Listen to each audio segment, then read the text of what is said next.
Last night was a big primary night, especially in Florida, but in states around the country. You had a number of both Republican and Democrats, the big names going up against strong primary challenges. And the question was, can the establishment fight off these primary challenges?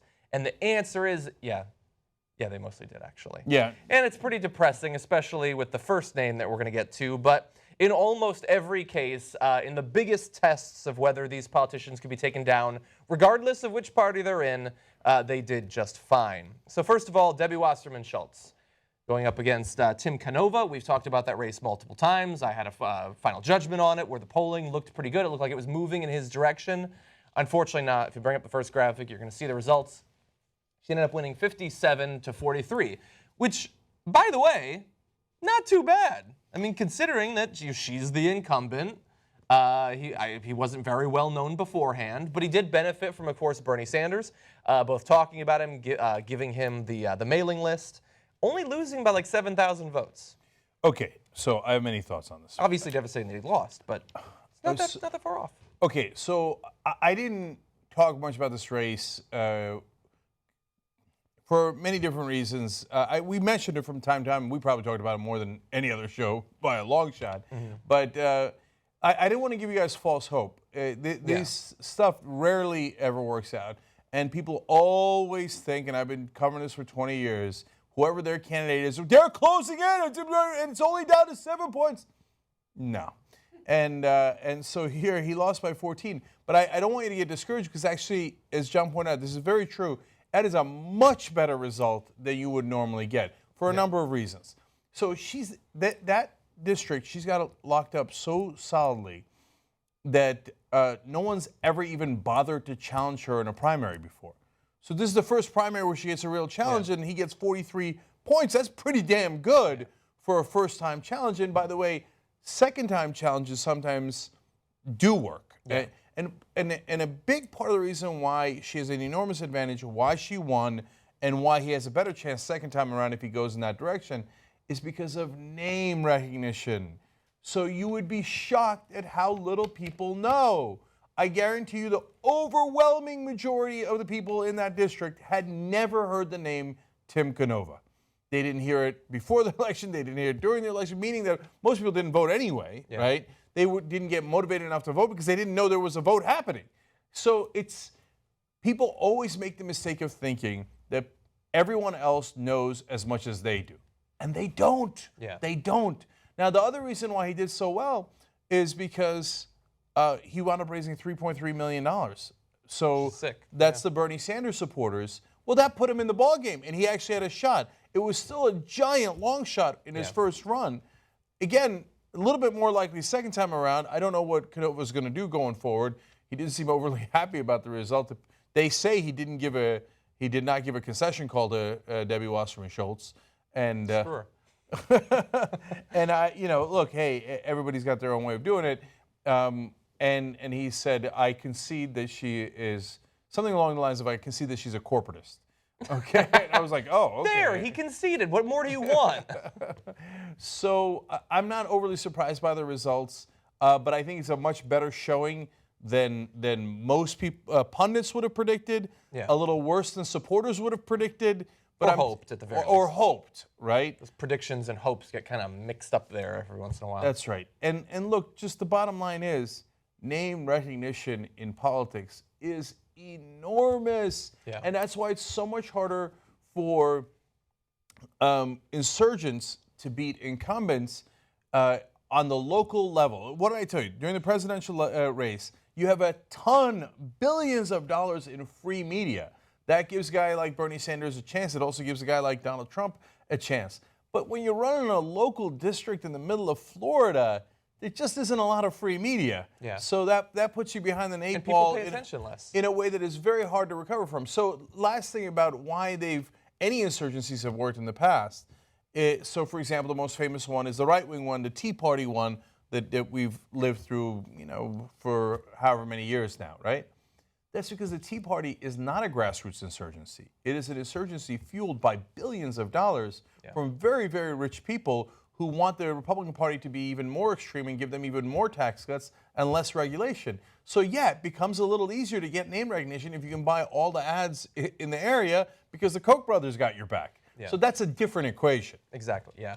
Yeah, and look, we talk all the time. I mean, congressmen almost always win re-election because of the advantage of the money and the name recognition. And especially in primaries, your odds of winning are so high. Like, people in general absolutely hate Congress, but they tend to feel some sort of, I would say, ridiculous attachment to their own personal congressperson. They've probably been talking to that person, met them and all that if they're an engaged voter, and that makes it very difficult. So let's jump to the next race. We're going to switch over to the Republicans. Marco Rubio, who swore that he was not going to run for the Senate, even if it ended up that in his presidential campaign he didn't win and he had to drop out. But then the Orlando shooting at the Pulse nightclub happened and he had a change of heart. Or he just wanted to be in politics still. And so he decided to re-enter. Can I just say, tell Rubio, his donors told him, hey, we're not done with you yet, boy. Yeah. Later you'll have a big payout, but not yet, not yet. We're not going to give you the millions of dollars on Wall Street or lobbying yet. We need that Florida Senate seat. Get back in there. Yeah. So he didn't want to be put back in by the coach, but if your donors tell you no money yet for you, you get back in the game, and that's what he did. And also, he doesn't want, like, he likes being in the news. He likes having some, I don't know what influence he actually has, but he likes having some kind of influence. And it sucks to be told, oh, for 2, 4, 6 years, 8 years maybe, yeah, just go sit over there. Maybe we'll get back to you. So here are the results. Was he able, he rejoined the race so late, and he got 72% of the vote. So Carlos Beruff apparently spent $7 million of his own money. Whew. That's going to sting. Yeah. Again, but yeah, not even close. Look, the money gets you some name recognition. But to try to catch up to Marco Rubio in name recognition in that short a period of time, you'd have to spend a lot more than $7 million. I don't know that there is an amount that you could spend buying ads in Florida to catch you up to Marco Rubio that quickly. So so don't think that, well, money equals win. No, money equals name recognition equals win. And so, and you're not, $7 million is a lot of money, but Marco Rubio also has a lot of money. Oh, yeah. You'd have to outspend him by $7 million and then some to have a prayer, and so that's not what happened here. Yeah. So some people thought that Marco might not make it back in, but let's dispel that notion. He's doing just fine. Now, on the Democratic side, the primary in Florida, if we can bring that up, Alan Grayson, of course, friend of the show, unfortunately, getting almost the exact same share of the vote as Carlos Beruff.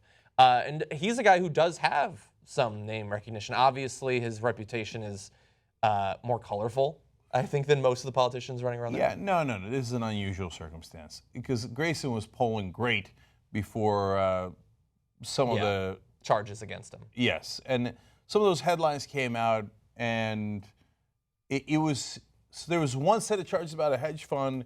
That was not that big a deal. He got past that fairly easily, still polling really well. And then the charges about the personal stuff about his wife, etc. And that just absolutely pulverized him in that race. Yeah. And to be honest, I actually did not think it would do as much damage as it did. But apparently it did. Yeah, I wouldn't have thought so. Tremendous damage. That word apparently got a... See, that's the thing that's amazing, right? Like, you are corrupt, or you're a corporatist, or you do this, or you do that. That word hardly ever gets out. You do anything personal, people are like, whoa, that's interesting. Oh, my God, wait, was there sex or violence involved? Okay, then here we go. Yeah. And everybody hears that news. Well, I think what it is you have this image in your head of what he represents, and he's unique in the way that he is a bulldog that we very rarely have in the Democratic Party, where he is not afraid to be angry and to attack, and you just want to unleash him on the Republicans so you can pummel them. But if you can try to make some sort of something stick that he does that to us, to our side, to his wife in this case, or whatever, then people are too easily going to grab onto that and say, oh, it turns out that he's just wild. He's just crazy, and I don't want that, which is unfortunate, regardless of the actual facts. Yeah. So look, I don't know a thing about Alan Grayson's personal life, nor do I want to. By the way, Patrick Murphy accused of embellishing things on his resume. Now that might be not on the same scale, but again, just to my point of I don't know Patrick Murphy, and I don't really care about his personal life. So, but.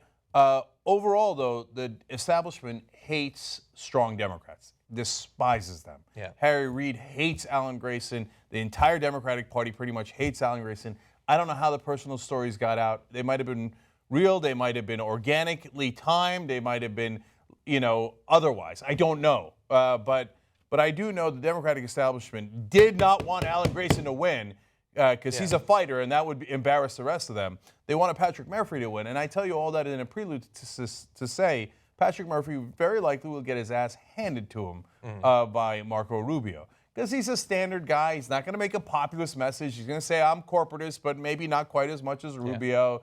And he's I'm kind of center right or whatever the hell I am. I'm maybe barely center left. It's not a winning message. It's a milquetoast message. No, he's the definition of a milquetoast, sort of centrist, sort of center right. And the Democratic establishment thinks they're so savvy and clever. They're not at all clever. He's going to get slaughtered out there.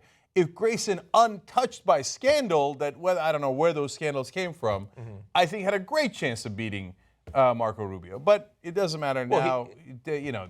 Decimated in this election. In the debates, I think that he would have treated Marco Rubio exactly like Chris Christie did.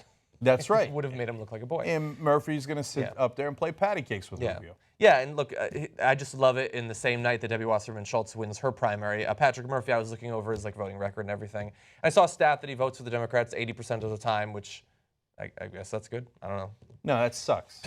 I know, that's what I'm saying. I'm being sarcastic. And look, he's defended for-profit universities. He voted to fast-track Keystone XL pipeline. But he has voted to defend Obamacare, and he's anti-fracking. So that's the one thing that I was able to find that was so oh, what do you know? Defending that's Obamacare nice is not a bare minimum. I mean, it's What, isn't it a bare minimum? Yeah, I mean, it's less than a bare minimum. Yeah. You will probably get ridden out of the party. They might throw you out of the party if you don't vote for Obamacare. Yeah, exactly. So, that is not, wow, I'm just trying what to a flesh out all of progressive his you are. positions. Yeah. No. The only position that I was able to find where he was strongly progressive was apparently his anti-fracking position. Anyway, let's move on to John McCain. So John McCain, people thought maybe in some trouble, considering Trump and all that, the back and forth that they've had. So he had a primary too. Let's look at the results. No, he's okay. Now, look, that's closer than a couple of the others that we've talked about. 40%. That might be the closest result he's had in a primary in his career in the Senate. But he's still going to do. He's going to do just fine. Yeah. I didn't think that he'd lose. McCain's got a big name. When these guys he's got one lose, of the biggest. I mean, he ran for president. When these guys lose, it is a coordinated campaign backed up by a ton of money. Yeah. So when they come for some of the establishment Republicans, and because they're not extreme enough, the Richard Lugers of the world, et cetera, I mean, they come hot and heavy. They come months ahead of time. That sounded really gross. That's not hot and heavy. Yeah, they come months in advance, and they're very well organized and very well financed. Yeah. So the grassroots my ass on the Republican side. And Trump, like a feud with Trump, isn't at this point the sort of thing that would generate that. And besides which, Trump backed at the end of the day backed Rubio and McCain anyway. So in a very dismissive, disrespectful Trump fashion. doesn't have an organization. He doesn't have infrastructure. Which we're going to get to later on. He doesn't have money. Trump is just bluster. The Koch brothers are real. Trump is a mirage. Help keep TYT independent by becoming a member. TYTnetwork.com/join.